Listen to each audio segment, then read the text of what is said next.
All right, good. We can see it. That is good. I'm going to open the chat. Hi, everyone. Welcome to your first, in quotation marks, sketch note. And because I don't know that it's your first sketch note, it may be like your 1000th sketch note. Maybe you sketch more than me. Oh, my light just went off. Um, Maybe that's your case, and that's fine. So I didn't want to, take away your experience. So it's your first sketch note with me. My name is Jen Giffen. Welcome. Thanks for joining me. I have to have my cursor on the right slide here, I guess, to make it go forward. There we go. I am a proud rep of, as you can see on my shirt here, sort of, WDC 17. Holla to my crew. I can be found on all social media at virtual GIF. That's a hard G and two F's. Amazing. Yes, Karen. Yes, we did. We did fold up a tent. I still can't do it. I have a video on Twitter about folding up a flippered tent.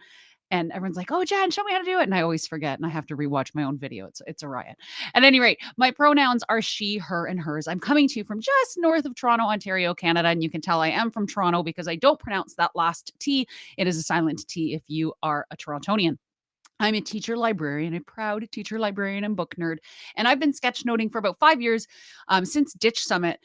Started with Matt Miller is when I really took off, and that was really exciting. And it's afforded me a lot of great growth in my PLN and a lot of learning. I also run a course called Learn to Sketchnote. You can find us at todaysketchnoted.com, but I'm going to talk about that at the end.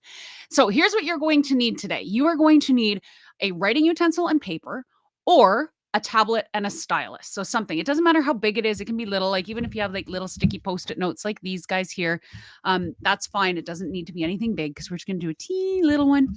And if you have a tablet or a stylus nearby, go ahead and do that. I personally sketch on my iPad with an Apple Pencil, although I tend to steal my kids' knockoff Apple Pencil that I bought on Amazon for $30 instead. And I actually like it more. But anyway, that's just a little side note. So while you are getting that together and furiously looking around for something to write on, because paper is sometimes hard to come by these days, we are going to think about what are sketch notes. What does that mean? I'm going to show you a quick 43-second video so that you know, and hopefully you'll be able to hear this. I don't know. Let me know if you can hear this. Can you or not? Because it's in my ears.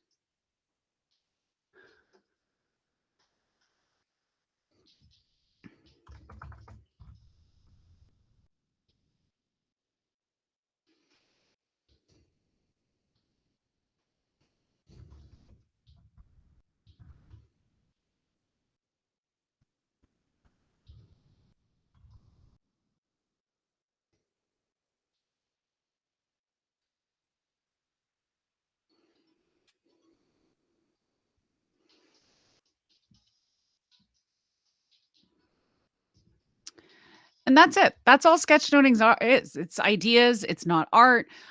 You just basically take your notes and you make them more visual. And a lot of people really like this for a variety of reasons, not the least of which, oh, I love this new thing that Google Slides has done. Does anyone else hate it like I do? But that it just automatically starts your videos for you? It drives me nuts. Okay, here we go. So why do we sketchnote? We sketchnote because of all of these reasons. This is a sketch note about why we sketchnote. It was done by Tanmay Vora, so thank you, Tanmay, for that. It simplifies the complex. It makes us synthesize ideas. It helps us grasp information faster and better. I have a whole wakelet full of resources I'm going to share it with you at the end. So if you're thinking about, oh, I want to do this, and you get pushback from, parents or admin, whoever it happens to be, you can be like, hey, here's the data to show why it's good. And it's all of these things. For me, I added at the end there, I find it really relaxing, really relaxing to be able to just sit back and doodle as I'm taking notes. And it also helps me really focus and concentrate at the task at hand, because I'm a little bit like that dog in the movie Up that's like squirrel and running away at all times. When my oldest son got diagnosed with ADHD, everyone in the room turned and looked at me and was like, wonder where he gets that. I'm like, oh, maybe me.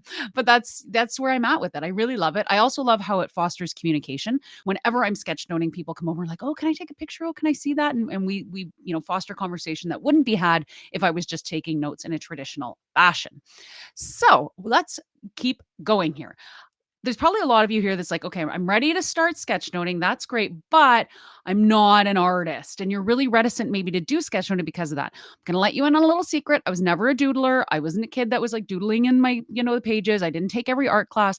I never considered myself an artist in any stretch. I'm creative, but not certainly an artist. And that's okay because it's not about being an artist. We know by looking at that little doodle there what that is, right? Write it in the chat. What is that? What's that a little sketch of? I'm gonna take my little sip of my tea from my good old Canadian Tim Hortons mug here. What do we see? What do we see? That is, I think I'm a bit delayed here because my Mac is being funny. But okay, we will go. Yeah, that's it, Abbott. Thank you. We have, yeah, the Mona Lisa. We all know that that's the Mona Lisa. No one's asking you when you're sketching to create a lifelike representation of. That's art. We don't need that. What you need to remember is that it's okay. Sketchnoting is about ideas, not art. And that comes from the godfather of sketchnoting, my favorite, Mike Rohde. And if you're looking ever for a book about sketchnoting, his sketchnote handbook is phenomenal. I devoured it in like an hour and a bit, and it just really gave me a lot of confidence when I was starting. It's awesome. So let's get going. The first thing you need to know when you are sketchnoting is the visual alphabet. In English, I use the ABCs to write words to make meaning. When I'm sketchnoting, I use this visual alphabet. So the point, the line, the angle, the arc, the spiral, the loop, the oval, the eye, the triangle, rectangle, house, and a cloud. Do I really need all those shapes? Not really. If I can do an oval, a line, and a dot, I can draw pretty much anything. Let me show. So here are 3 different items. We have a coffee cup, we have a camera, and we have pizza. Each of these were created using only the characters in our visual alphabet, right? What do we have? The coffee cup has used 2 items. That's it. Just 2 characters.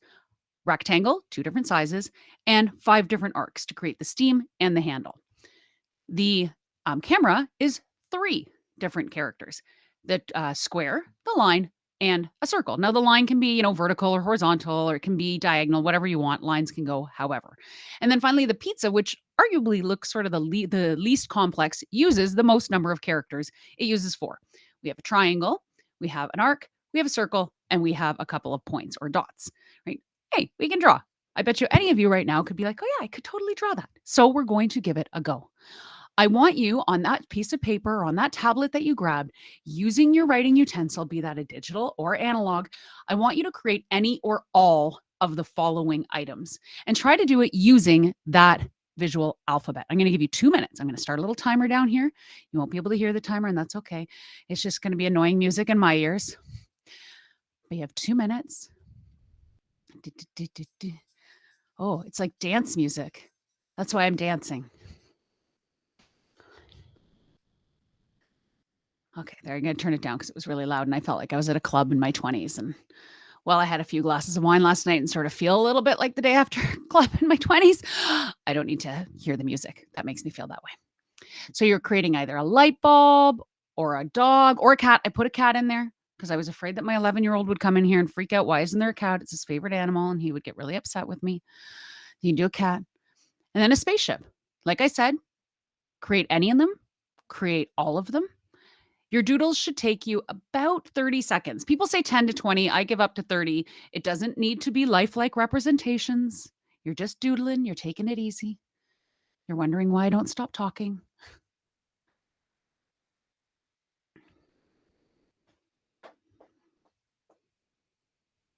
You have we're about halfway. 1 more minute.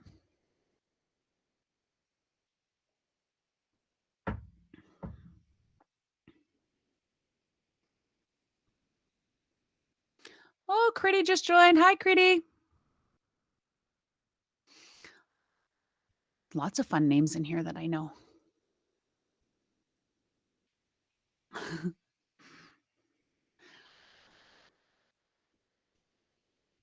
All right, and just under 30 seconds left. You're drawing your light bulb, you're drawing your dog or cat, you're drawing your spaceship. You'll notice too, I use the word create. Sometimes when we do this with students, you're going to want to say create instead of draw. It just takes that like pressure of the art off of them.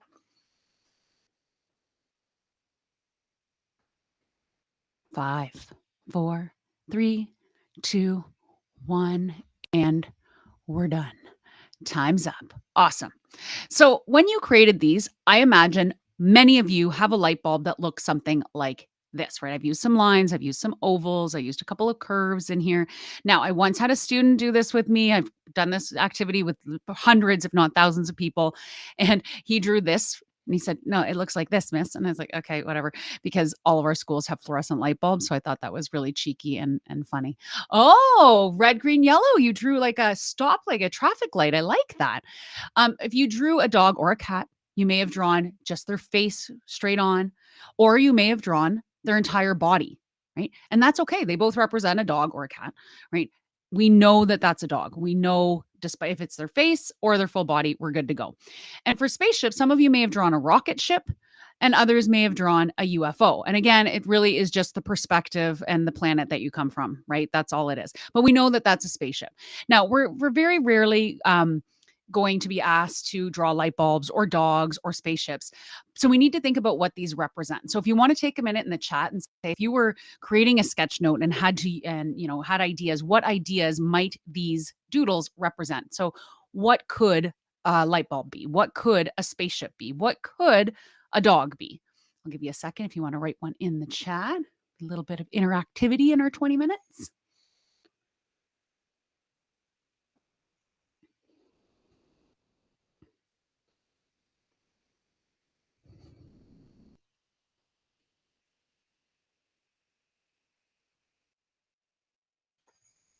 This is one thing too when I'm scaffolding for students. When I first start doing sketchnoting with them, I say to them, "Okay, we're gonna just do random doodles." We draw something, and then we come back. We say, "Okay, what might this mean? What would this represent?" And we talk about symbolism. So yeah, we see ideas, animal, a takeaway, loyalty, friendship, exploration. Yeah, these are great. Faithful companion, happy. Yeah, if you like dogs, yeah, Critty, you're right. If you like dogs, if you're terrified of dogs, it might mean something totally different.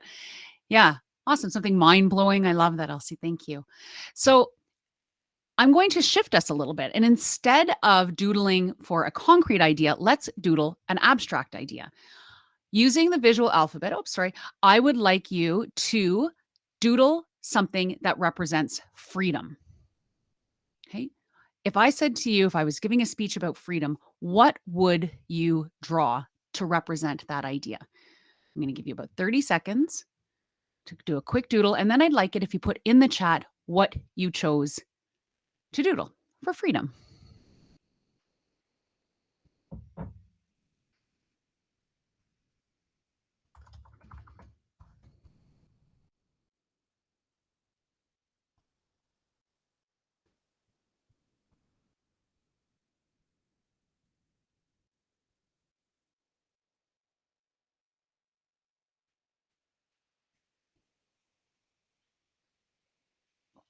If you're watching after the fact, you can be doodling these as well. It's also a fun activity to go through with students, especially the quick one. What are we doodling?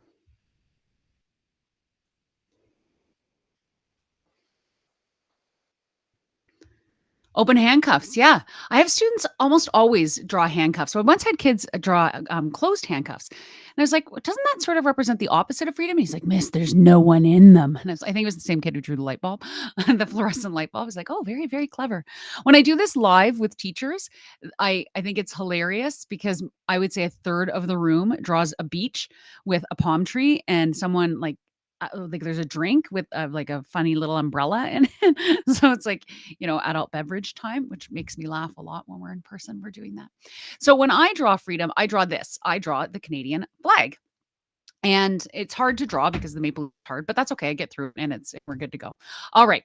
So if you need ideas ever for what to draw, I love to Google easy draw this or easy draw that. And the other place I love to visit is the Noun Project. So if I was to look up, for example, cat in the nounproject.com, if you've never visited the Noun Project, it is amazing. Whenever I sketch, I actually have it open somewhere to get ideas. But if I go into the Noun Project and my internet works well, it will show me a whole bunch of icons of cats. And then I look at those and I think, oh, which one could I draw pretty easily? And so I look, like this guy here hanging from a tree, that might be a bit more complex. I don't want that. But if I want a full cat body, like this little one with his head tilted. Like, it's pretty cute, right? It's a pretty cute little cat. I now I have a live studio audience. I told you my 11-year-old would show up at some point. Yeah, now he's clapping. Kitty cat. Beautiful. And he likes cats. You're right. So we need to remember that sketch notes are symbols and icons, they're handwriting, visual elements, and shapes. And I want to give credit to Nicole Carter for that little image that you see there. So we are going to now create your first or 400th sketch note in the last 5 minutes we have together. Here you go. Here's what you need to do. The first thing we're going to do is draw a banner. So at the top, I want you to figure out a container that you could put so it offsets your ideas. I tend to put them just in a word cloud, sort of like Miss Signer's done down here at the bottom, but you might want to draw one of these or your own. So that's your first thing. Draw just a banner at the top of the page that you have, or somewhere on your page that you have. I do mine in the middle. You can draw them wherever you want. Okay, let's draw that. I'll give you a couple seconds.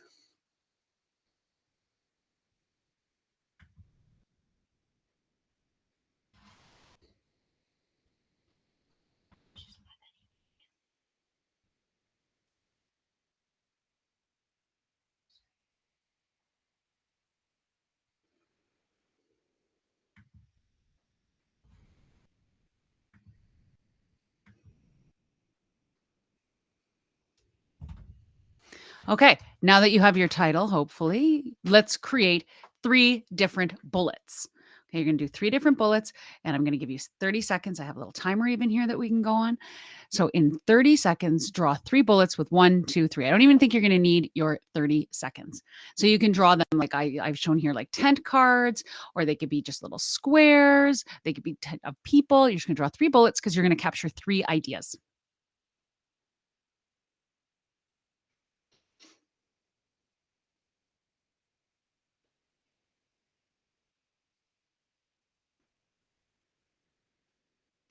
Okay, and that's our time for that. We're going to go to the next. Now, beside each point, whoops, right, I skipped ahead one thing here. We're going to write a title, and your title is going to be something about the benefits of the Innovator Program.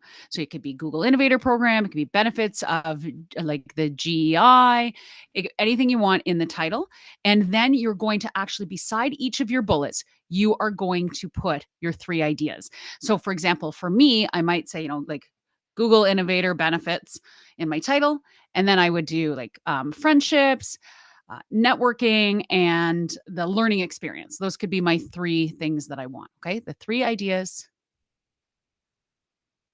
Oh, early train. Okay. Bye, Dag.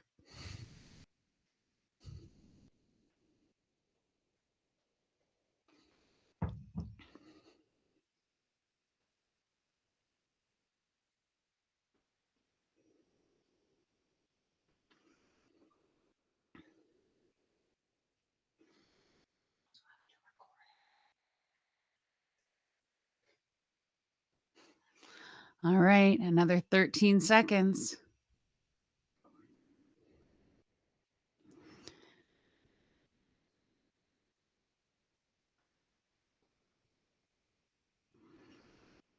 Okay. And the last thing that you are going to do here is beside, oh, go back one. There we go. Beside each point, I want you to doodle a person or icon to represent that idea. So like I said, networking, I might put some sort of like arrows in a circle.